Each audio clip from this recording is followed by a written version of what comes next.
transformational leaders obviously aren't new leaders. So maybe you were transformational in your old team, but now you come and you have a new team and you're obviously not going to be able to do these 4 things because you don't know the people. Yeah. But you work on it and you can practice and you can exhibit those behaviors. Yeah. Being a leader is a tough job.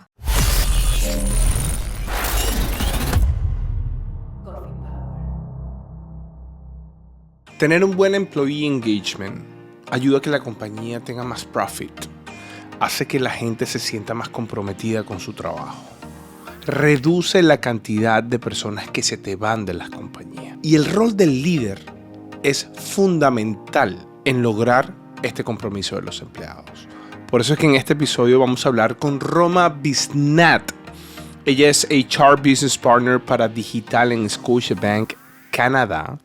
Es un episodio en inglés, pero es un episodio que está diseñado con una persona especialista en el punto de liderazgo y employee engagement.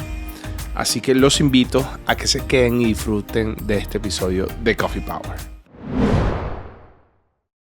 Ya está disponible nuestro curso de liderazgo en equipos de ingeniería de software en Udemy. Un curso para ayudarte en tu misión de ser cada vez un mejor líder en tecnología. El curso ya es bestseller en la plataforma de Udemy y contamos con más de 22,000 estudiantes. Así que aquí en la descripción te dejo un código de descuento. Nos vemos en el curso. Bienvenidos sean todos ustedes a su podcast Coffee Power. Hoy les tengo una sorpresita, pero este episodio va a ser en inglés. Como les comenté, si usted se le complica el inglés, usted hace clic en los subtítulos y va a tener todo este episodio disponible en español. La sorpresa aquí a quien le traemos, que ya vamos a comenzar a saludarlo, pero les comento que es un episodio enfocado en el impacto de los líderes en el employee engagement. Y espero que lo disfruten mucho porque traemos cosas bien interesantes. Roma, ¿cómo estás, Roma? How are you? Muy bien, gracias, Oz. She speaks Spanish a little bit, but we're going to keep this podcast in English. So, Roma, I'm so happy to have you here. Thank you so much for inviting me. I'm so happy to be here. I was dealing trying to make my research about employee engagement and everything, and I say, who is the best person to talk about this? Right. You got the right person, I think. I think that I have the right person. I have the right person. Why are you the right person to talk about employee engagement? Tell us. So I actually did my master's dissertation on evaluating leadership styles and employee engagement, and to understand whether certain leadership styles impacted employee engagement. So I have that data, and it does, in fact, impact employee engagement. So we're going to talk a lot more about that. Yeah. How can I have that accent? I need that English, please. Oh, my South African accent. It's beautiful. It's beautiful. Thank you. ¿Qué opinan acá mis cafeteros? What is employee engagement? So employee engagement is obviously something I'm fascinated by, which is why I did a whole study on it. And employee engagement there's many different definitions. The one that I like to use is about talking about the head, the heart, and the hands. So employee engagement is about whether employees have the intellectual, the emotional commitment towards their work, whether they have enthusiasm towards their work, and if they receive satisfaction from the work that they do. Yeah. In positive psychology, we also talk about engagement, not necessarily employee engagement, but engagement.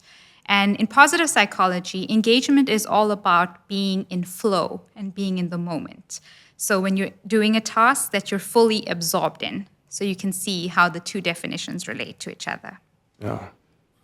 This is a good definition, right? And when you see the head, heart, and hands is because you need to connect all those points in the work that you're doing to promote engagement or to have engagement in people. Exactly. Yeah. So in order for us to let our employees feel like they can bring their whole selves to work, we want the head, the heart, and the hands all connected. Also, disengagement can cause some problems for organizations, which impact the bottom line, and we really want to stay away from that. Yeah. So let's start with the beautiful part of the engagement. So I'm a company and I have a favorable employee engagement. So as a company, how can I benefit from that? So research has definitely shown us that employee engagement is positively impacting organizations. So you can benefit from it by having better retention. You are having more productivity, and basically, because people are more engaged, they're staying longer at the organization. So you're increasing your revenue while minimizing your cost. When I was trying to make my research for that, I found these guys. So it was a 2017 Gallup research, and they say engaged employees lead to about 17 more profitability. Exactly what you say. Yeah. 41% fewer absence. My English is not very good looking, people, so I'm sorry, apologize for that. I'm learning English at this moment, so with Roma, I'm gonna be speaking, you will see in 2 months, like with this English accent. You will confuse me with the Prince Harris, probably. So 41% fewer absence and up to a 59% reductions in employee turnover for highly engaged business unit. That's exactly right. And when you were talking about that, Roma, something that comes to my mind in the software development ecosystem is that sometimes we have practices that is adding to the employee engagement. So Yes. when you live a proper engineering culture, when you use the right tools, when you have the right processes, when you have the right people, the right leaders, and the right operational model to create software, you feel more engaged. That's right. So you feel with the tools. When you receive that clear purpose about the software that you have to deliver. So it's important that understand that employees engagement is not only part of the HR department. Of course. It's part of the whole organization for leaders, for managers, directors, and everything. What do you think? Well, as an HR business partner, I tell my leaders that this is actually part of the business strategy. This isn't an HR initiative. Engagement has to come from the top. It has to be a leader-driven initiative. Yeah. Because some of the disengagement that you can see, I mean, I'm sure you've seen it in teams before. What does disengagement look like? You've got two types of disengagement. You've got the one worker who's just a disengaged employee, and they're just showing up at work and like killing time. They're not really putting passion or energy into their jobs. And then you have the actively disengaged person.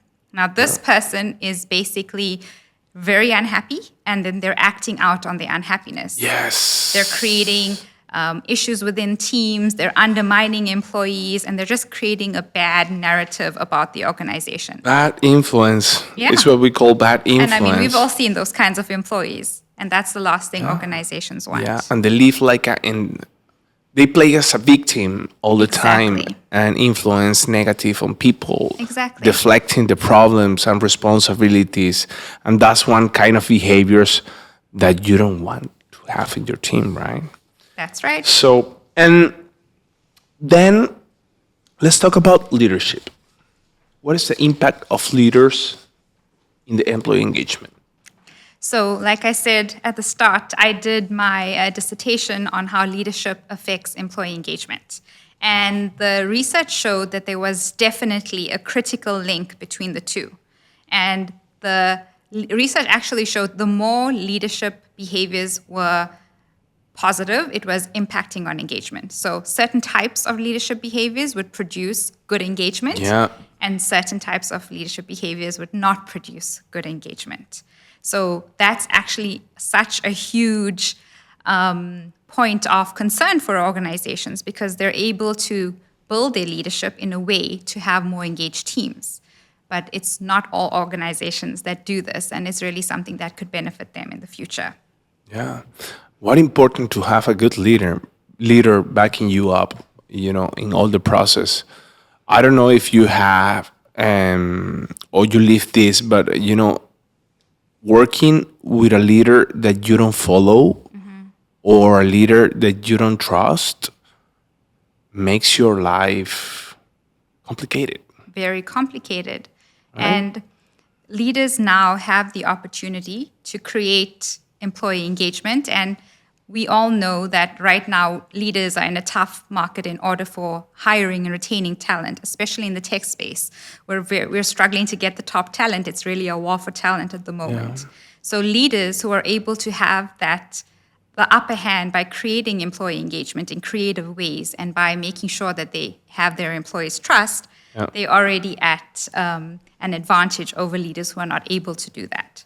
Yeah. So like you said, if you have a great leader, the chances are you're going to stay longer with the company, and that's better for the company. 100%, 100%. And working with leaders that you admire, that you follow, that you trust, and makes your life completely different. Every time that you have a problem or you have a situation, you know that you can count with that person, and probably you can have more resilience in the moment of facing problems in the same company.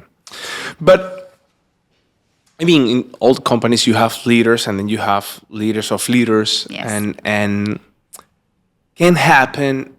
sometimes happen that you have a leader that is not bad, it's just disengaged. Yes. What's going to be the impact when you have that problem? Well, when your leader is disengaged, that causes a ripple effect in the team. So if you don't have an engaged leader, you're definitely not going to have an engaged team. And it also is hard for that specific team to be productive. So you might see that as poor performance within the team, and you might start seeing team dysfunction. You might see a lot of resignation, a lot of turnover, a lot of negligence and mistakes coming from that team. And you can see how that can impact the larger ecosystem as well. Yeah. How companies can detect if you have like a hot spot with some kind of disengagement? I can see like a map of the whole company. Okay, what's happening here? Do we have something like that? So there's so many engagement surveys out there. There's a lot of them. I know that Gallup has a very good engagement survey, which I've used in the past, because there's, the saying that you can't manage what you don't measure. You can't manage it if you don't measure it. Yep. So you have to measure it first. So it's good to get an understanding of what the data says, and then you can maybe target, this team needs more help than this team, and come up with strategies on how to help those teams. But it's also easier said than done, because you do need leadership buy-in. So you do need to make sure that the leadership of the certain team buys into what you're doing. Yeah. Okay. You were talking about the survey. Yes. And we are talking about employee engagement. Yes. How do you measure employee engagement? And why do you smile? It's a tricky question. So I think if I give you the technical answer, the survey is made up of tons of research that, for example, Gallup would have done over years and many organizations, and they came up with certain constructs that they feel employees would be impacted by. So they would say, for example, I have a good friend at work. So that would be linked to them being more engaged. So they came up with those types of constructs to measure whether somebody's engaged or not. But it's not the only method of measuring employee engagement. Small companies, for example, maybe they wouldn't do an engagement survey because they have a good sense of their culture. They have a good sense of what's happening in their business. So they might do something more qualitative, like stay interviews. So stay interviews is a tool I've used in the past. It's really cool because it's the opposite of an exit interview. Yeah. So it's like, hey, Oz, why do you stay at this company? Instead of saying, okay, Oz has resigned, why did he leave? It's like, hey, why do you stay? And that data can be really, really valuable because then you're being proactive. You're not saying, oh, too bad, Oz is leaving, but you're saying Oz is staying for these reasons. Can we build more of this into our teams? So that's another option you can use. And the third option that I've used personally in the past was to do leadership interviews. So similar to stay interviews, but not technically about the person, but about the teams. So speaking to leaders about their teams and understanding what's working, and in teams where things are not working, understanding why it's not working. Yeah. Because often behavior isn't something that happens in isolation. It's always part of a system. And it's good to understand the root cause of that behavior within the system. Yeah. And who so I can imagine that you in your role of HR, you support of a lot of that kind of situations in different companies, but who is always looking for that, like from a whole perspective? Yeah. So usually it's senior leadership that wants to understand where the barriers are, why is productivity not as high as it should be. Yeah. Usually it does come from senior leadership. But I do also find there's a disconnect. Like we said at the start, it needs to be on the leader's agenda. There's a disconnect sometimes because senior leaders do want the information, but they don't necessarily want to drive the process. So they kind of look to the HR teams, who are highly skilled at this and can support them. Yeah. But we really want our senior leaders to be driving the process. Okay. And you were talking about leadership, engagement, and some behaviors. But yes. What are those behaviors or ideal behaviors that you expect from a leader to create a good engagement? So there's so many theories, leadership theories out there. But the one that I did look at in my study, and the study took me, I think, 2 years to complete. It was a lot of hard work, was transformational leadership. So a transformational leader is a leader who can transform, but also inspire his team to perform beyond their expectations while keeping his own self-interest at bay while working towards the good of the organization. And transformational leaders they don't just show up and like, oh, now I'm a transformational leader. It doesn't work like that. You can become a transformational leader. That's at least what my philosophy is. And there's 4 behaviors that transformational leaders have. So let me get it right. Okay. The first one is idealized influence. So this is all about the leader being able to connect with you as a person and with your values. That way, you create an emotional connection, and that way, the leader becomes even more influential. I mean, think about it. If you had a leader who connected with you on a personal values level, wouldn't you be more likely to work harder for that person? 100%. Yeah? 200%. Me too. I would do it too. I would follow that leader around wherever they go. But there are people, I've listened to some people that say, I came to my work to do my job. I don't want to meet people. I don't want to interact with people. I just want to do my work. And I've noticed that behavior as well. And it's completely opposite of this kind exactly. of... Right? And that's also could be a sign of disengagement. Yeah. And us in HR would want to understand the root cause of that. Like, where is that coming from? Which part of the business? But let me get back to my second point. The second one was inspirational motivation. So transformational leaders who have this trait of inspirational motivation, they are able to create this vision for their team.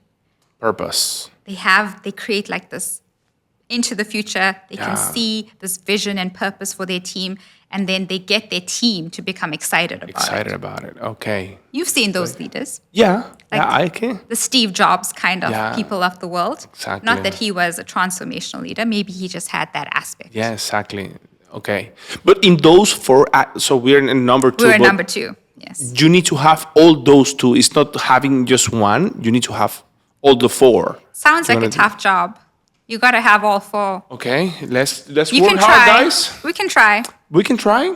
Let's work harder. So it's hard, right? So this behavior here, this leadership style was the one that had the most impact. Okay. It moved the dial the most on employee engagement. It made it much higher than other leadership styles. I can imagine it's a pattern that you saw, when you found leaders with those 4 attributes, you have more engaged teams and engaged people. Okay.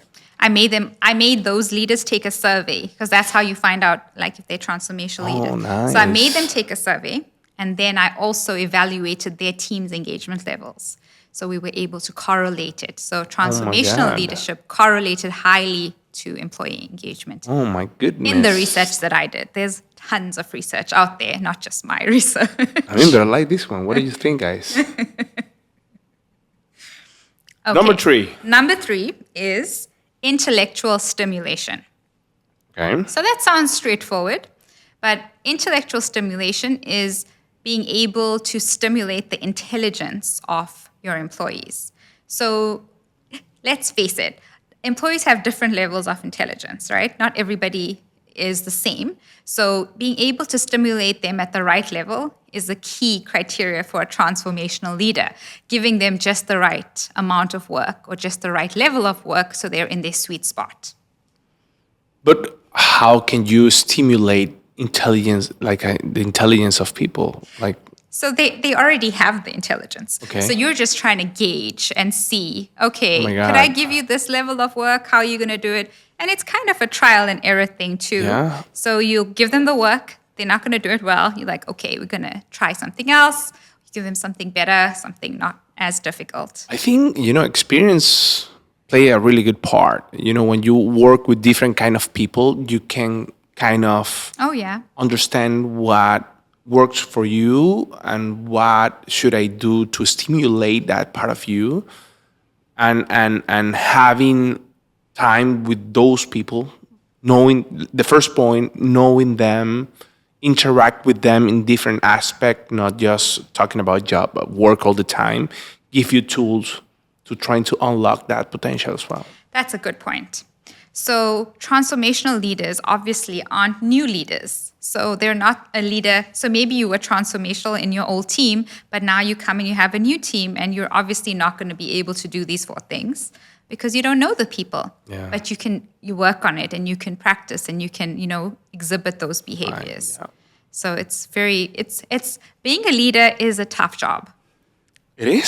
It's a tough job. It is. You know It all is. about that. I mean, it is, but it's really interesting at Yes, the same and time. rewarding. Rewarding, of course. Yeah. And of course, if you do it right, you create a lot of benefits, not Yeah. only for you, you impact a lot of people. Exactly. So, and I think that's the beautiful part of that. Like they say in Spider-Man, with great power comes great responsibility. Yes, exactly. You know that, right? Okay. Oh, number 4. Number 4. Number 4. Number 4. So number 4, Number 4. individualized consideration. So that's the last behavior trait. And it's all about understanding that your people are unique. So if for example, I'll take myself. I love learning new things, and my leader should understand that about me. So they should send me on courses. They should send me to do new 100%. things. You should really understand the person is unique, not one size fits all. You shouldn't treat me the same as you treat another person. Yeah. So that's really important to know. And it's exactly like that. Some people, they have some preference, and especially you have some kind of situations in your work when you know that, okay, probably this person is gonna be so grateful of having this task because that person is gonna love this task. And yeah, that comes when you know the individuals and you understand that each one are completely different sometimes. Yeah. And I mean, I've spoken before to you personally about strengths and how I believe that everybody has unique strengths. And if we actually play to our strengths, we all really do well. So that's a really key component in transformational leadership, to know what the strengths of your team are and to play to those strengths so that everybody feels engaged, everybody has meaningful work, and you're productive. So Roma, imagine somebody's watching you or listening to you here in Coffee Power, and they want to test their leadership style in those 4 categories. So do you suggest like a tool or?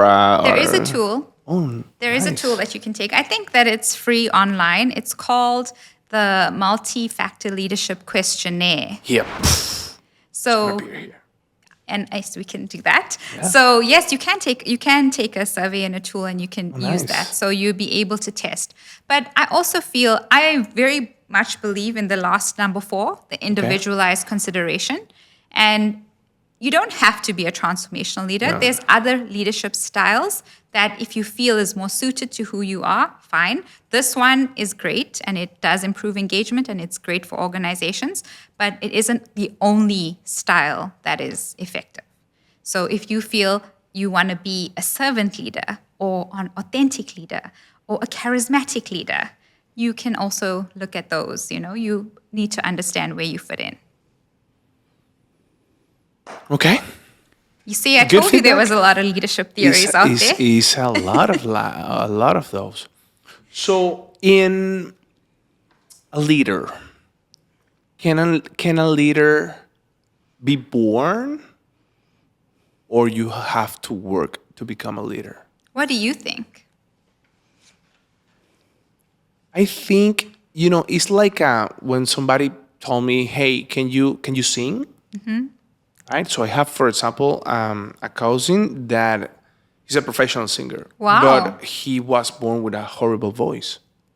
He went to Berkeley and he trained himself and he mastered his technique and he sings really nice. It's not Adele, of course, but he's really nice. I mean, it's nice to hear Listen to him, his yeah. voice.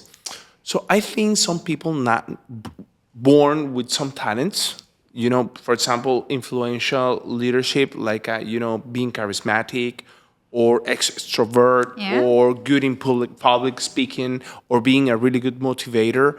It's something you can learn and you can master. But at the same time, you're born or you have some qualities that can help you with the process. But at the same time, I think you can train and you can improve a lot of aspect from your leadership style, and you can become a really good leader, even though if you don't have those qualities when you were born. But I don't know. What do you think? So there's different points of view on that. So Okay. there's some theories that talk about behavioral traits that are inherent in leaders. And there's some theories that say that you can be a leader, you have the skill, you can learn the skill. So it's a very multifaceted concept with multiple views.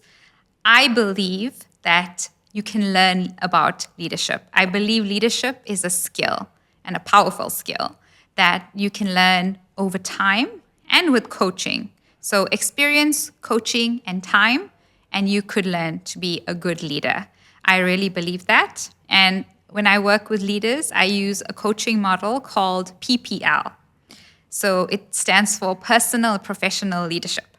So the whole principle behind that is that you can't just focus on your professional life if you want to be a strong leader. You need to look at the person as a multidimensional being and have an understanding of their personal leadership, what they do in their personal lives, how do they lead there, how do they lead in the professional lives, and bring it together.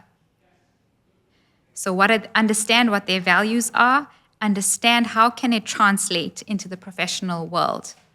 Because once you understand that, then you build a person who's a leader and they're leading from a place of authenticity and they're leading from a place of true value, what they value. They're leading from a place of authenticity and what they value. It's a difficult word, authenticity. Oh my God, I have no idea how to say that. Authenticity. No, I'm not gonna try it. But yes, so they're trying to lead from a place of authenticity, and it really makes a difference. You really see that, Yeah. right? You've seen those leaders who you work with them and you feel it. You feel like this person, I feel like they're so real. Yeah. They're real. I can relate to them. I feel like I can trust them. Yeah, exactly.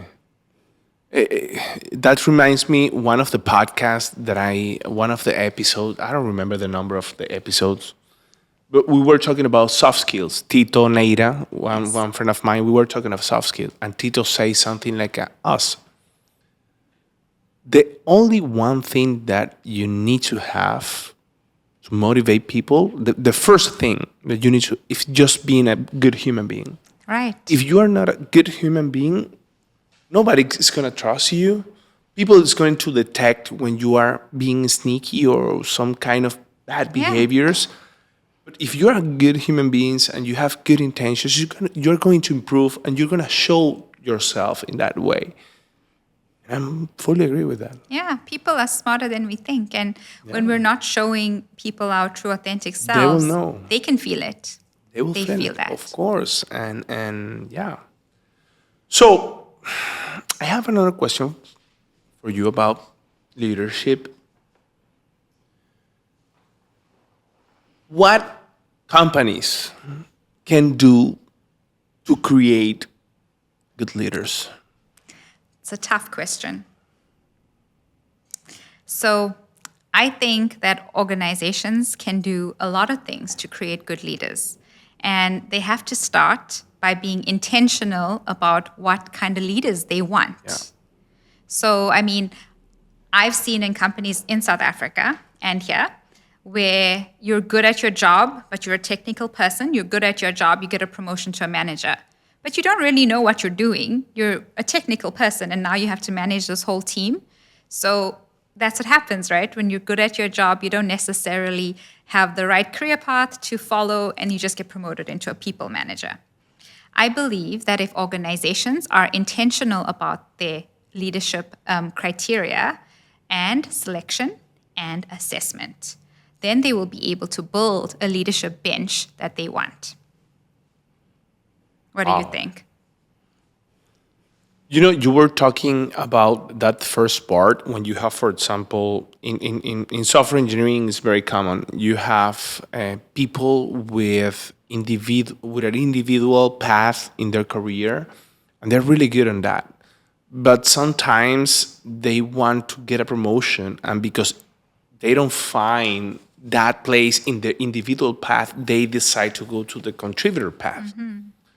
And sometimes you end up losing a really good individual contributor, like an architect, software architect, for example, and you have a really bad or a mediocre manager, right?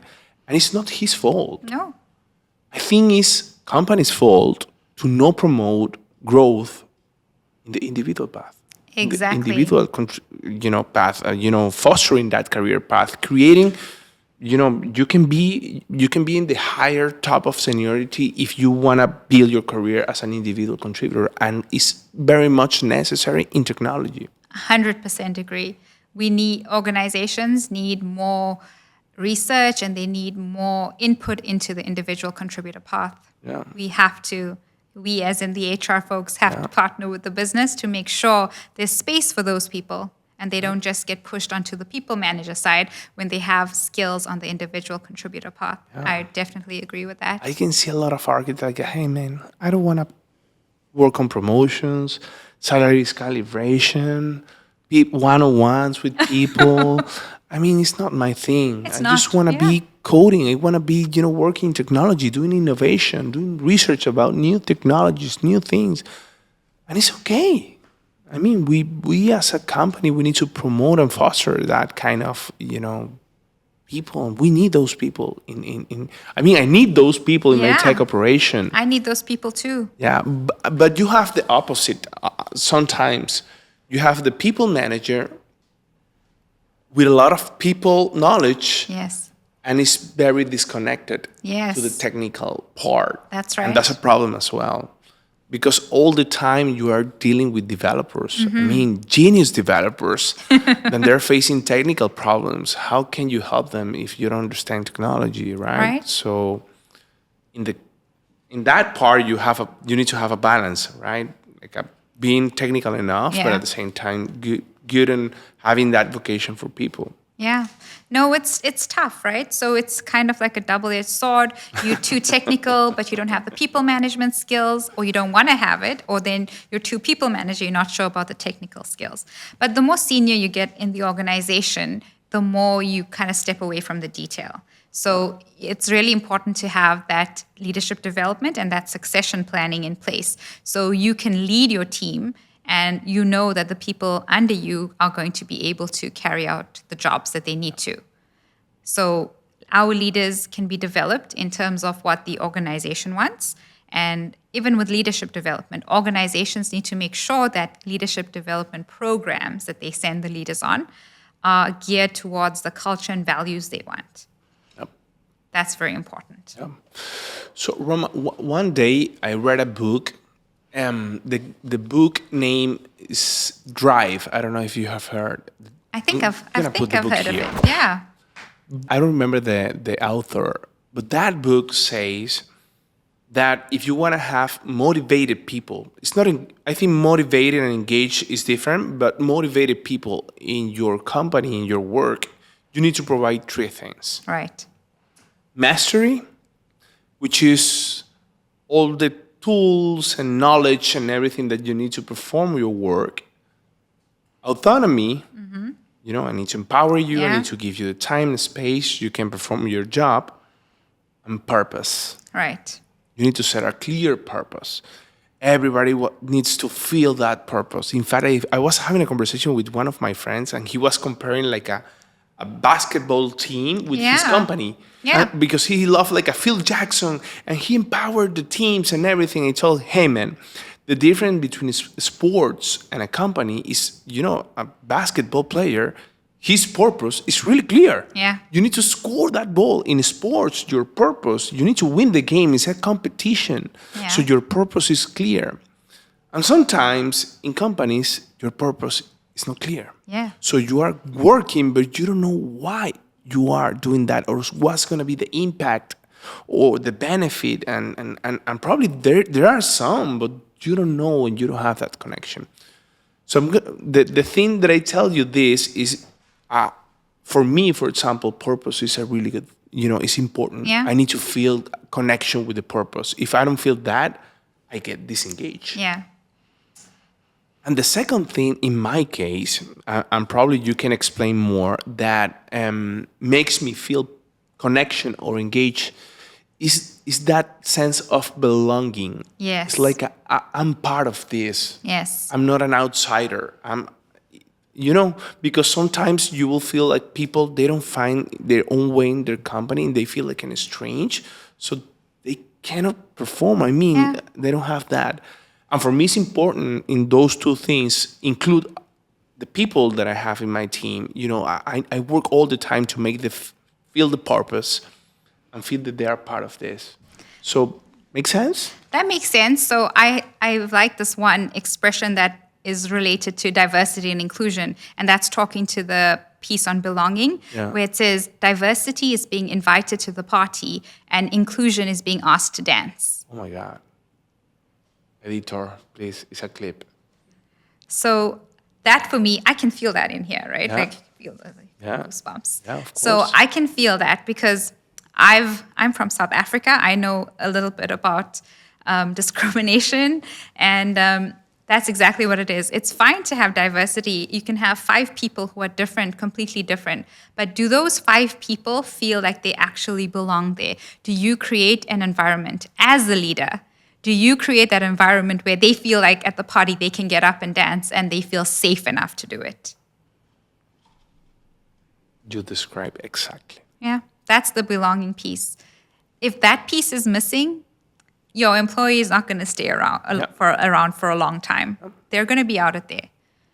It's fine to have representation, but how are you really having inclusion? How are you bringing them in? How are you letting them dance?